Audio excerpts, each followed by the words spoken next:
आज असा बुधवार, माशे खावचो वार. श्रावण असलो तरी बाजारात ना हे मोठे मोरी येयले. 3-3 किलोची एक, 600 रुपयान किलो.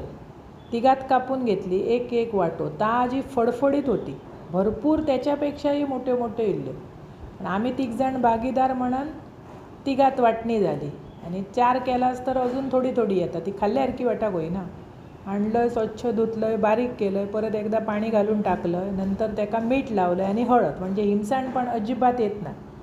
जरा हळद लावून झाली की 5 मिनिटांनी आले लसणाची पेस्ट लावायची, म्हणजे अजिबातच त्याला वास येणार ना. हळदीन पूर्ण वास मारलो जाता. आणि अशी सुकी घालायची, झयच्या थंय मोरी ताजी फडफडीत असा.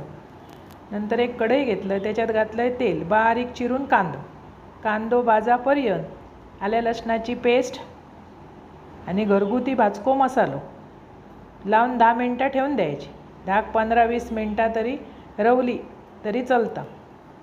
जास्त वेळ खूप ठेवू नका, मग त्याला पाणी सुटतं. मस्त सगळं मसालो लावून 10 मिनटं ठेवून दिले. कांदो व्यवस्थित भाजलो की फोडणीक घालायची. अप्रतिम चव लागतं. अशी सुकी मोरी घालून करून खाऊन बघा. व्यवस्थित कांदो भाजून झाल्यावर मोरी घातलं. ताटलेत पाणी ठेवायचं वर थाळ्यार बिळ्यार, हे सळसळीत होतं, ती चिकाटणार नाही. मस्त परतायची.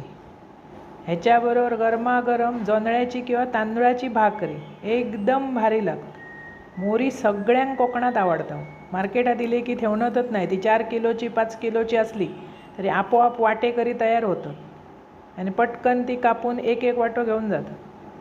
सगळ्यांक मोरी सरसकट आवडतं. बरीच लोक असतात त्यांना आवडत पण नाही. आमका जीव की प्राण. मटण माश चिकनापेक्षा आमका मोरी आवडतं.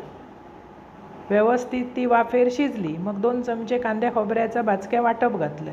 जास्त ढवळायची नाही ती फोडी, मग ना किती मोठं ठेवलास तरी ते तुटतात. वरसून 2 कोकमा घातलं. मस्त कड इल्याबरोबर कोथिंबीर. अशी सुकी झयच्या थंय मोरी करा, भाकरी बरोबर खावा. अप्रतिम चव. आवडतली तुमका आणि आवडल्यास पटकन माझा चॅनल सबस्क्राईब करा.